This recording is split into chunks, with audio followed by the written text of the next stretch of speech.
తీసుకెళ్తాడు. అంటే ఇవన్నీ కూడా మనకు చెప్పాలంటే ఫస్ట్ మీ ఇంట్లో నుంచి మీరు సైన్యం స్టార్ట్ చేయండి. భగవద్గీత ఎంత గొప్పదో మనకు తెలుసు, కానీ బైబిల్ అన్నది చాలా నేను చెప్తున్నా కదా చాలా నీచమైన పుస్తకం.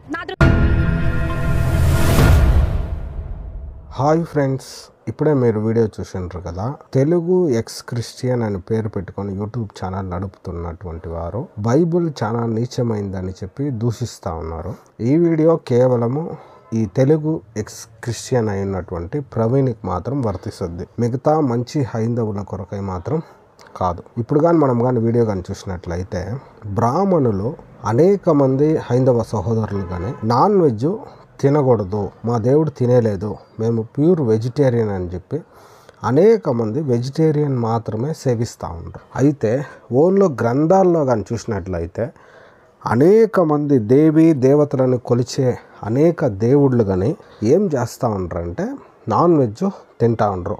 అటువంటి ఒక విషయాన్ని ఈరోజు మన వీడియోలో చూద్దాము. చూసేటప్పుడు చూడండి, మనుస్మృతి పేజీ నెంబర్ 197లో ఇక్కడ కానీ చూసినట్లయితే చూడండి శ్లోకము, దాని యొక్క తాత్పర్యం చూస్తే మంత్ర జలం చేత సంప్రోక్షింపబడి యజ్ఞంలో వ్రేల్వబడిన అన్ని రకాల మాంసాల శేషం తినవచ్చు. చూడండి, బ్రాహ్మణులు అన్ని రకాల మాంసాలని అంటే యజ్ఞం చేసినాక యజ్ఞంలో ఉపయోగించి వాటిని తినవచ్చు అనేసి రాయబడి ఉంది. తర్వాత చూసేటప్పుడు శ్రాద్ధాదులలో నిమంత్రితులైనప్పుడు మాంసభక్షణకై విప్రుడు ఒక్కసారి తనను ప్రార్థనతో పిలిచినప్పుడు ఇతర ఆహారాలేమీ అందుబాటులో లేనప్పుడు మాంసం భక్షించవచ్చు. అంటే ఈ పూజ జరిగేటప్పుడు చేసేటప్పుడు ఏ ఆహారం వాళ్ళకి అందుబాటులో లేనప్పుడు మాంసం మాత్రం ఉంటే దాన్ని తినవచ్చు. అంటే మాంసాన్ని తినేది తప్పు కాదు అనేసి మనుస్మృతిలో స్పష్టంగా రాయబడి ఉంది.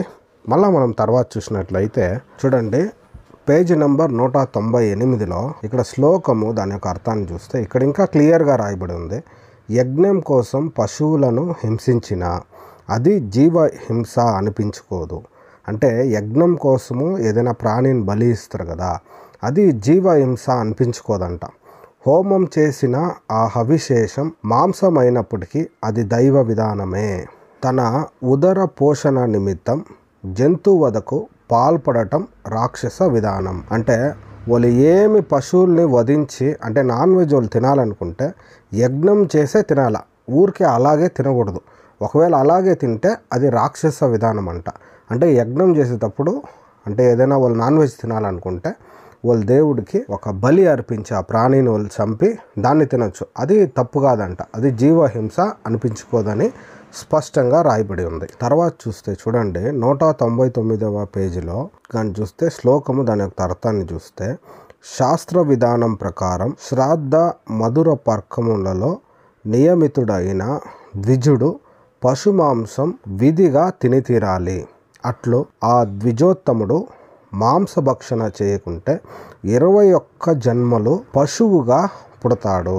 చూడండి, అంటే మాంసం తినకపోతే ఇక్కడ క్లియర్గా రాయబడి ఉంది. ఏమనంటే చూడండి, ఎవరైతే ద్విజుడు అంటే ఎవరంటే ఒక బ్రాహ్మణుడు ఎవడెవడైతే యజ్ఞంలో పాల్పడతాడో వాళ్ళందరూ ఏం చేయాలంటే మాంసాన్ని ఖచ్చితంగా తినాల, లేకపోతే 21 జన్మలు అతను పశువుగా పుడతాడంట. చూడండి, మీరు కంపల్సరీగా మాంసాన్ని తినాల. ఒకవేళ మీరు తినకపోతే మీరు పశువుగా జన్మిస్తారు.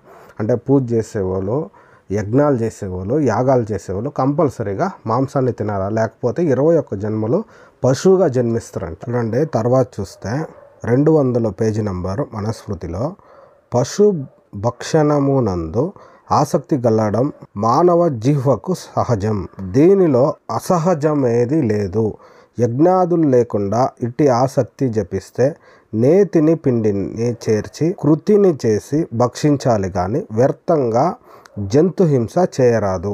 అంటే ఇక్కడ ఏమని చెప్తుంటారంటే చూడండి, పశు హింస అంటే నాన్ వెజ్ తినాలనే ఆశతో పశు హింస చేయడం మానవులంతా సహజమంట. తర్వాత చూస్తే దీన్ని ఎలా తినాలంటే ఒక రోల్ టైప్ చేసుకొని తినాలంట. చూడండి, పిండిని మళ్ళా తేనెని అంటే నేతిని చేసుకొని చేర్చి ఈ మాంసాన్ని తినాలంట. అంటే చపాతీ చేసుకొని నాన్ వెజ్ తినాలా, అనేసి రాయబడి ఉంది. తర్వాత చూస్తే శ్లోకం దాని యొక్క అర్థం, యజ్ఞాల కోసం గాక వ్యర్థంగా పశుహింస చేసేవాడు మృతి చెందాక జన్మ జన్మకు పశువుగానే పుడతాడు.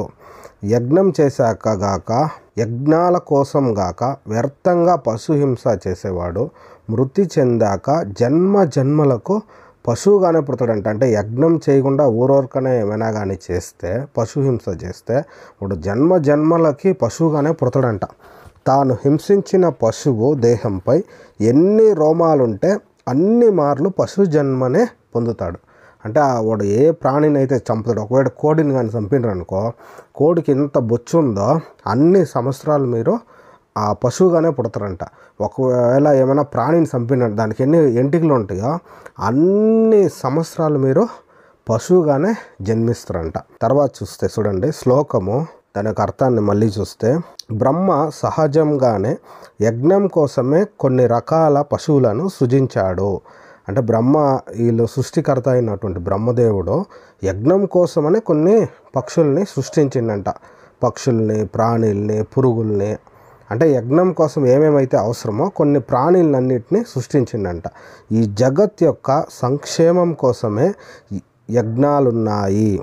అందువల్ల యజ్ఞాలలో పశువధ నింద్యము కాదు. అంటే ఈ జగత్తుకి సంక్షేమంగా సుఖంగా ఉండేదానికోసమే యజ్ఞాలు ఉన్నాయి. అందులో పశువధ చేయడం తప్పు కాదని మనుస్మృతిలో స్పష్టంగా రాయబడి ఉంది. చూడండి ప్రియ వీక్షకులారా, హైందవ సహోదరి సహోదరులారా, చూడండి నాన్ వెజ్ తినడము మంచిది, అది ఆరోగ్యానికి మంచిది. మీకు బాగా డైజెషన్ అవుద్ది అంటే మీరు తినవచ్చు, తప్పేం లేదు. అయితే అనేక మంది ఏం చేస్తుంటారంటే తినకుండా మేము వెజ్జే తినేదనేసి నాన్ వెజ్ తినే వాళ్ళని దూషిస్తూ ఉండరు, నాన్ వెజ్ తినే వాళ్ళని హేళనగా చూస్తూ ఉండరు. అలా చూడకూడదు.